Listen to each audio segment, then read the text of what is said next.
Μάριο.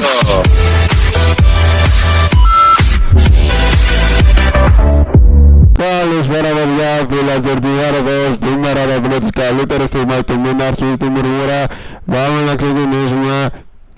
Άντε μπράβο το παιδί, τώρα σιγά σιγά να παίρνετε σειρά και οι υπόλοιποι της παρέας. Και ο γάμος στη Θεσσαλονίκη, Γάμισε τα. Χάρη, σε πειράζει πάρα πολύ να μην έρθω εγώ. Ούτε τον Κώστα πάω, ούτε την Αλαφροίση και την κομμενάτ με τις κουνημένες φωτογραφίες. Άνα γεια σου. Γιατί δεν έχω καμία όρεξη τώρα να ανεβαίνω στη Θεσσαλονίκη. Θυμάμαι πέρυσι. Έλα ρε, σε πήρε. Απίστευτο. Παντρεύει το Κώστας. Πάει. Δεν θα τελειώσει κανένας. Χρήστο, άστα αυτά, έχουμε πολλή δουλειά σου λέω. Γάμισε τα, Χριστάρα. Το σωστό το bachelor.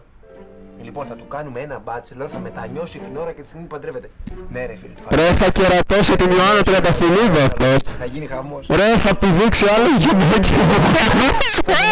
Ναι, Χρήστο, θα γίνει χαμός. Βρε, άστο πάνω μου, θα τον κάνω εγώ τούρμπο. Μην ανησυχείς καθόλου. Όχι, πίτσο θα εννοεί. Εντάξει, δεν θέλω να δω τους γέρους. Ευχαριστώ παιδιά που παρακολουθήσατε.